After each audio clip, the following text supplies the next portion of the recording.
I'm live on YouTube. This is a first. Hi, I'm Dana from Our View. I am coming at you from my bed because this is the only place I can be. I am quarantined. I wish I knew if people could hear me or not. This is so strange, but here we are. So hopefully my mom will send me a message. Yes, I hear you. But I'm coming at you with COVID brain, and it's a real thing. But I was asked to give some updates about my daughter, Amy. So Amy is 15, and on October 30th, she was diagnosed with a critical brain tumor on her brain stem. Actually, there's two tumors on the brain stem. So she had her first surgery on November the 2nd, and then her second brain surgery on December 2nd. Those surgeries were not as effective as what we had originally hoped.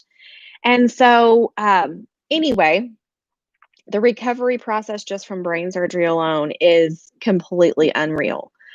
But here we are. And then my husband got COVID a week and a half ago. I have COVID now. And we have 8 other children, 7 other that live in the home with us. So Amy's care is 24/7. And people have asked what we're doing and how. So I'm going to give just a little brief synopsis of where it's at. So we've been completely involved in the full Western medicine. All we've done, like obviously, I just said we did 2 brain surgeries. You can't get much more Western than that. We've also done some stuff that my husband considers woo-woo. But we are working actually with a DNA doctor who we swab Amy the inside of her mouth several times a month. We send it in, and they send us serums that work actually. So one thing, and then we work with this other doctor who is mostly energy. It's all scientific, but it's just so woo-woo. But it's actually changing her DNA. So we were not given a great prognosis. And I just want to be careful. Every doctor that you talk to, when it comes to a brain tumor, first of all, every brain tumor is considered cancer, whether it's malignant or not. Amy's is benign, but anytime there's a brain tumor, it's considered cancer because it's a cancer to the brain. And so that's information. But every single time, every single doctor will tell you that there is a trauma that caused the tumor. You can always trace it back to a trauma. Amy has had multiple traumas, more concussions than than anyone, actually. No one should ever have any. But, and she's not really an outgoing person, which is kind of amusing. But she was dropped in cheer. She got hit in the head with a ball twice. And these caused serious traumas. So the brain goes in and tries to heal itself. But if there's nothing to heal itself with, then it creates tumors. Also, whenever you really start digging and you start learning and you start educating yourself, which is what we've been doing, because whenever you're given a prognosis like we've been given, you actually as a parent are willing to do anything Western. You're willing to do anything woo-woo. You're willing to do basically any damn thing you have to do for your child. So there's a book out. It was a very, very popular book a couple of years ago called The Body Keeps the Score. I highly recommend it. My husband has PTSD, and he's learned so much about himself. So The Body Keeps the Score. It's all about how trauma affects the brain.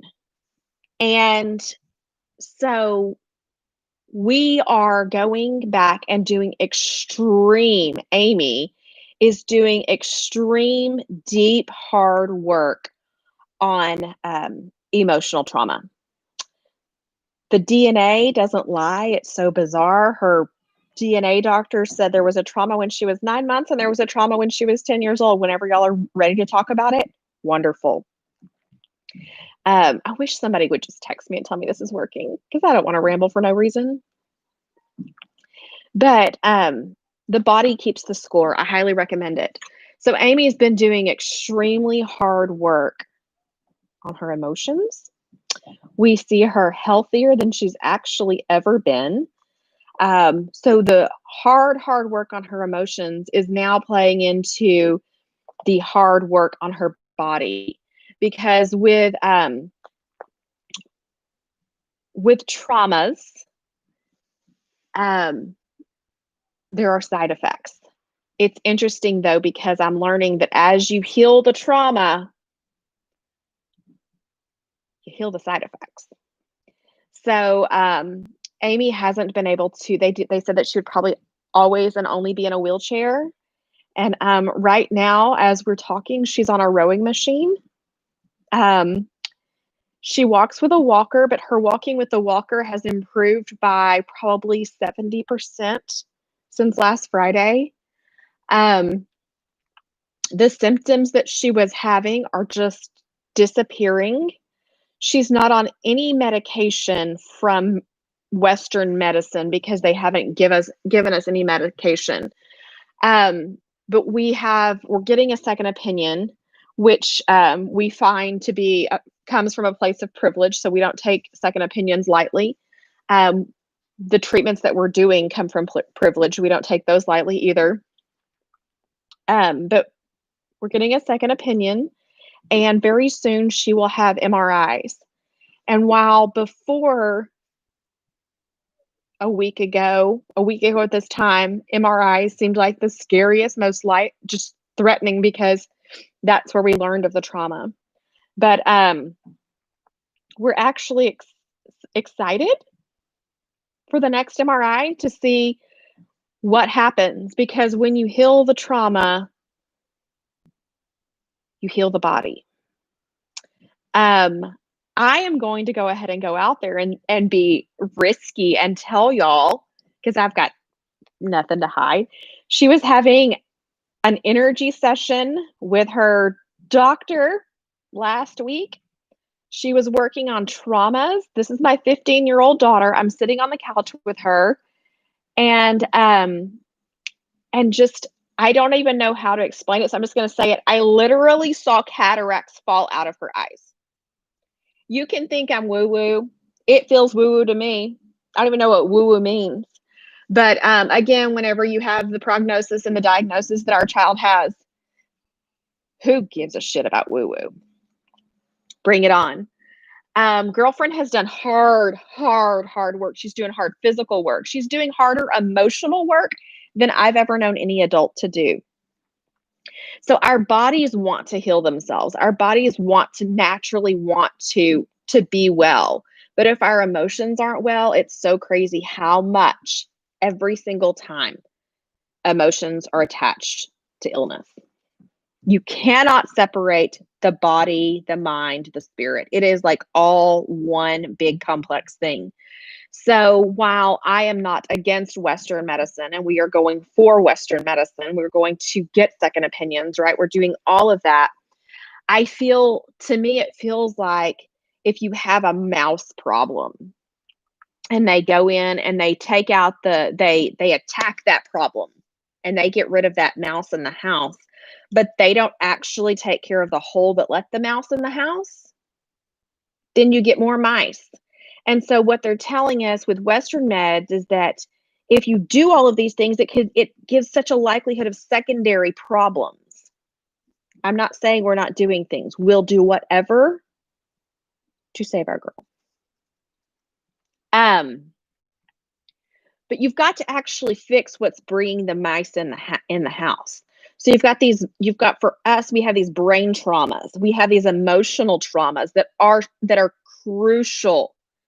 And so whenever you fix the traumas and you repair the DNA, isn't everything going to work a little bit? The DNA, isn't everything going to work a little bit better? To me, that's kind of like closing off the hole that lets the mice in. versus just killing that one mouse. Does that make any sense? I don't know. My mom's giving me hearts, and so that's good. So, we're doing the hard work with Amy. We're doing the woo-woo work with Amy.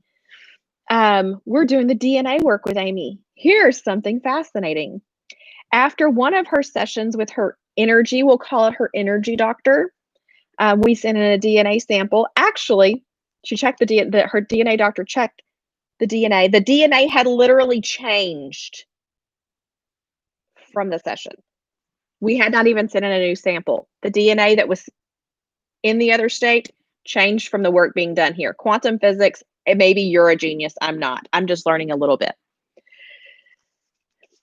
But if something's wrong with us, we cannot deny that we're a whole being. We're made up of our mind, our brain, our physical body, our spiritual side. Every one of us has a spiritual side, no matter what our belief system is, and our emotional side. And if we are healthy in every way, the body cannot keep storing those traumas.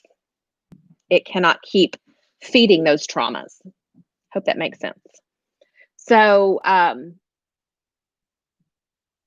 Amy is a healthier version of Amy than I've seen her maybe her whole life. Amy and I have got to bond in a way that we never got to bond before.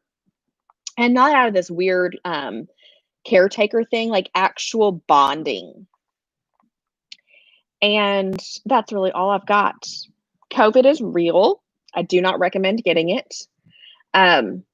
Today is the first day I felt like I have any brain cells at all. The aches are horrendous. We are doing everything a person can do. So just don't go get the COVID. This oil, this is my word for the year, believe. And it just keeps popping up.